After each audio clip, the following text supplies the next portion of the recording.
નમસ્કાર વિદ્યાર્થી મિત્રો, વિમળા વિદ્યાલય ઈ ક્લાસીસમાં હું કશ્યપ રાવ સર્વેનું સ્વાગત કરું છું.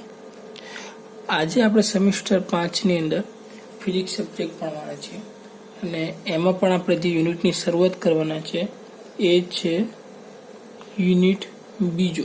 બરાબર, એમાં પણ એનો જે પાર્ટ એ છે આજે ભણીએ કે જેનું નામ એ રીતનું છે કે બેઝિક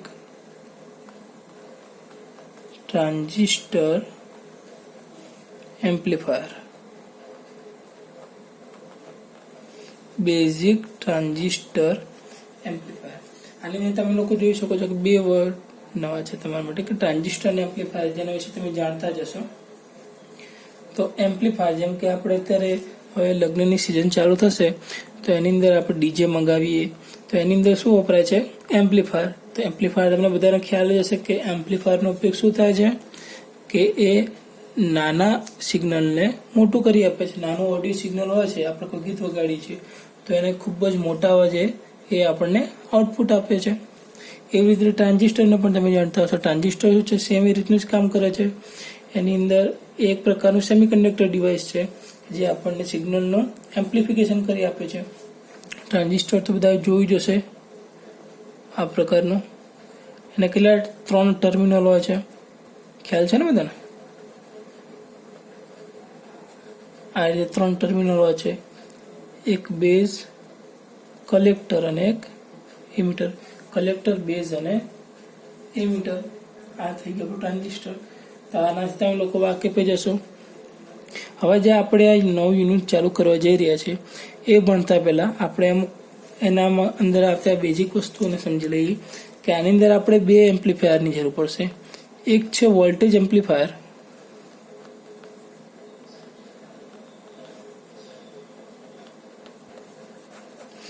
અને બીજું છે એ કરંટ એમ્પ્લીફાયર.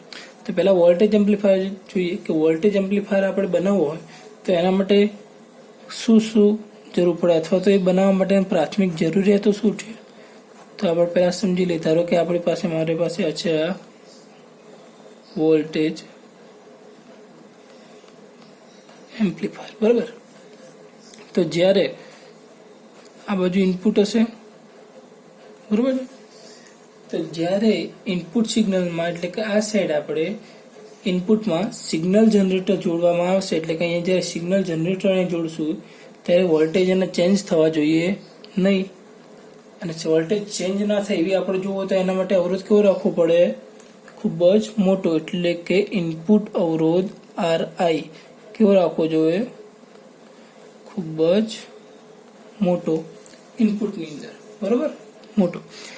એવી જ રીતે આઉટપુટમાં કે આઉટપુટ લોડ રેઝિસ્ટન્સના અંદર જો કોઈ પણ ફેરફાર થાય એનાથી આઉટપુટ વોલ્ટેજ જે અહીંયા આગળ આપણને મળશે એ વોલ્ટેજમાં કોઈ પણ પ્રકારનો ફેરફાર થવો જોઈએ નહીં. અને એવું કરવું હોય તો આપણે શું કરવું પડે? આઉટપુટ જે અવરોધ છે RO તે કેવો રાખવો જોઈએ? ખૂબ જ નાનો. ખ્યાલ આવ્યો? એટલે કે વોલ્ટેજ એમ્પ્લીફાયર આપણે બનાવવો તેના માટે બે શરત છે. પહેલી શરત કે જ્યારે ઇનપુટની અંદર સિગ્નલ જનરેટર જોડીએ ત્યારે ઇનપુટ વોલ્ટેજની અંદર કોઈ પણ પ્રકારનો ફેરફાર થવો જોઈએ નહીં. અને એવું કરવું હોય તો ઇનપુટ અવરોધ એટલે કે RI કેવા રાખવા જોઈએ? ખૂબ જ મોટા, જેના કારણે ઇનપુટ વોલ્ટેજમાં કોઈ ફેરફાર ન થાય. અને એના કારણે મળતો આપણને આઉટપુટ લોડ રેઝિસ્ટન્સ, એની અંદર જે ફેરફાર થાય છે એના કારણે આઉટપુટ વોલ્ટેજની અંદર કોઈ ફેરફાર થવો ના જોઈએ અથવા તો કોઈ અસર ના પ્રવર્તવી જોઈએ. અને એવું કરવું હોય તો આઉટપુટ અવરોધ RO કેવો રાખવો જોઈએ? ખૂબ જ નાનો રાખવો જોઈએ. અને આવું એમ્પ્લીફાયર બનાવવું હોય તો આપણે એના માટે ટ્રાન્ઝિસ્ટરનો ઉપયોગ કરવો પડશે. તો કયા પ્રકારનું ટ્રાન્ઝિસ્ટર આપણને આ પ્રકારની શરતોનું પાલન કરે છે? તો આપણને ખ્યાલ છે કે common collector CE, common collector જે પરિપથ છે એ પરિપથ આ પ્રકારની આપણી શરતો સંતોષે છે. કોમન કલેક્ટર ની કોમન કલેક્ટર CC પરિપથ, એટલે કે CC પરિપથ એ આપણી વોલ્ટેજ એમ્પ્લીફાયર બનાવવા માટેની બધી શરતોને સંતોષે છે. એટલે આપણે કહી શકીએ કે આ પરિપથ આપણે વોલ્ટેજ એમ્પ્લીફાયર માટે યુઝ કરી શકીએ. એવી જ રીતે આપણે હવે બીજું જોઈએ. આ વોલ્ટેજ એમ્પ્લીફાયર હતું, એવી રીતે આપણે જોઈએ પ્રવાહ અથવા તો બીજી રીતે કહીએ તો કરંટ એમ્પ્લીફાયર. બરોબર છે. તો આપણે સમજીએ કે અહીંયા જો આપણી પાસે છે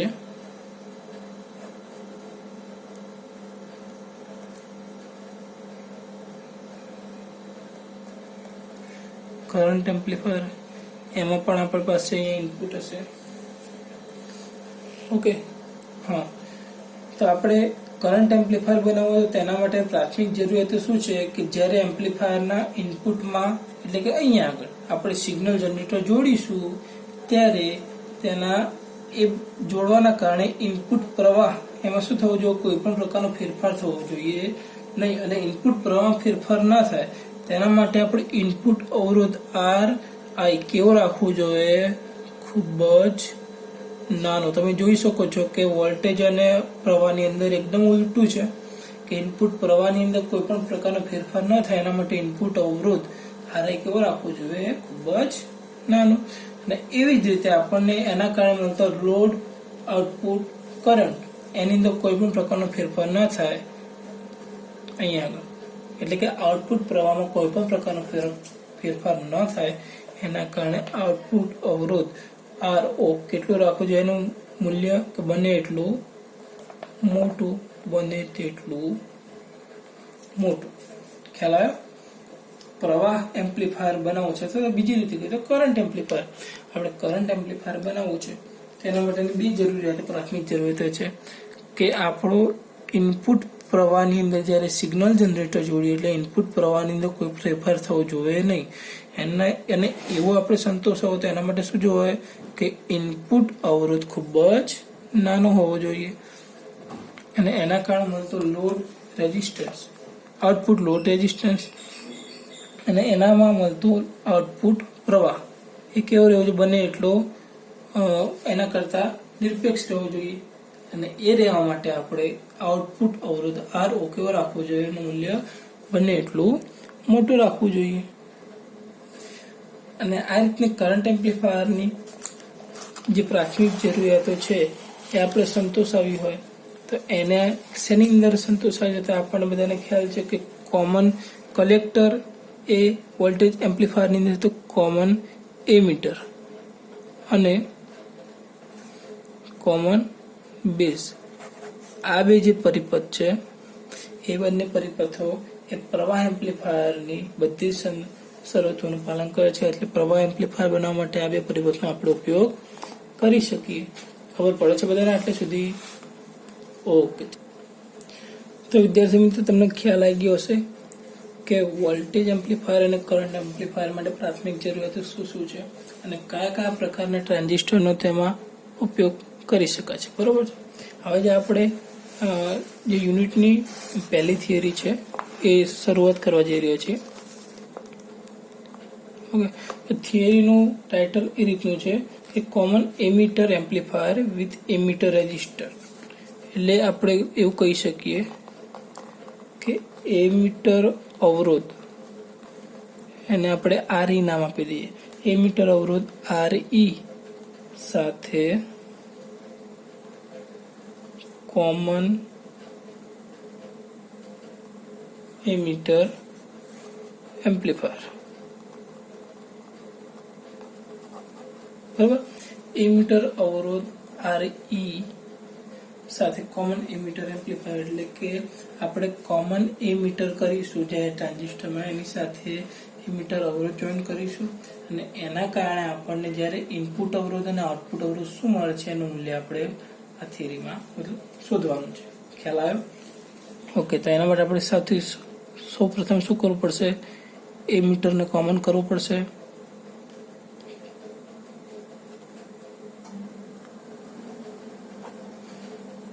અહીંયા આપણા બેઝ કહી દઈએ, આ કલેક્ટર અને આ એમીટર. એમીટર સાથે આપણે એમીટર અવરોધ જોઈન કરવાનો છે. તો અહીંયા એક અવરોધ જોઈન કરી દીધો જેને RE નામ આપી દીધું અને એને એમીટરને કોમન એમીટર કીધું છે એટલે કે આપણે એને ગ્રાઉન્ડ સાથે જોઈન કરી દઈશું. બરોબર છે. એમીટર કોમન કરી દીધું. ઓકે, હવે બધા તમને બધાને ખ્યાલ જ છે કે ટ્રાન્ઝિસ્ટર છે એના પેરામીટર્સ એ તાપમાન અને એના ઓપરેટિંગ પોઈન્ટ ક્યુ પર આધાર રાખે છે. અને જેમ જેમ ટ્રાન્ઝિસ્ટર બદલાય એમ, એટલે કે એની રચના બદલાય એમ એના પેરામીટર્સ પણ બદલાતા રહેતા હોય છે. એટલે એના કારણે આપણને શું મળે છે કે વોલ્ટેજની જે સ્થિરતા છે ઇનપુટમાં કે આઉટપુટમાં વોલ્ટેજ ગેઇન આપણને મળતા નથી. અને વોલ્ટેજ ગેઇન મેળવવા માટે આપણે શું કર્યું છે, અહીંયા એમીટર સાથે એમીટર અવરોધ જોઈન્ટ કર્યો છે. અને આ અવરોધના કારણે આપણને શું મળશે, વોલ્ટેજની અંદર સ્થિરતા મળશે અથવા વોલ્ટેજ સ્ટેબિલિટી મળી રહેશે એવું આપણે કહી શકાય. બરોબર છે. અહીંયા આપણે એમીટરને કોમન કરી દીધું. હવે આપણે બધાને ખ્યાલ છે આપણે જે બેઝ છે એને સાથે પણ એક અહીંયા શન્ટ અવરોધ જોઈન કરી દઈશું. એસ કહી દે, અહીંયા ઇનપુટમાં સિગ્નલ જનરેટર જોઈન કરવું પડશે ને, તો આપણે એ પણ અહીંયા જોઈન કરી દઈએ. બરાબર છે. અહીંયા એક વાયર ખુલ્લો રાખી છે. એવી જ રીતે કલેક્ટરની અંદર પણ એક અવરોધ અહીંયા જોઈન કરવું પડશે. એની સાથે શું કરવું પડશે, બેટરી જોઈન કરવી પડશે. તો બેટરીમાં તમને ખ્યાલ છે કે પ્લસ માઇનસ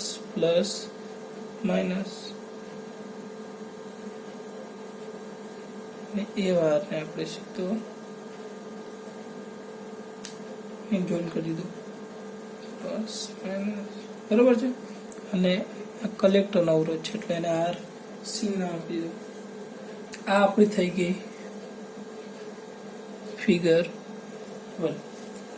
ઓકે, હવે સેમ આવી જ રીતે પણ ખાલી જે આપણે એમીટર અવરોધ છે એને સમતુલ્ય આપણે બીજું પરિપથ દર્શાવી દઈએ. તો ઉપરના જેવું જ અહીંયા કોમન એમીટર કરી દઈશું. અહીંયા જે આર ઈ એમીટર અવરોધ છે એને આપણે AIE વડે દર્શાવીશું.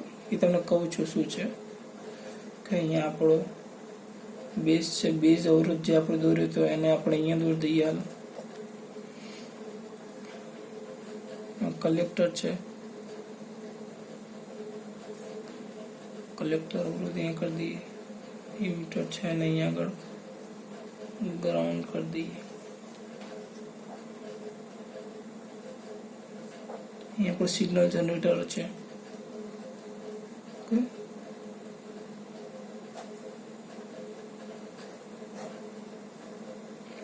બે પોઈન્ટ છે. ત્યાંથી અહીંયા આગળ શું આવે છે,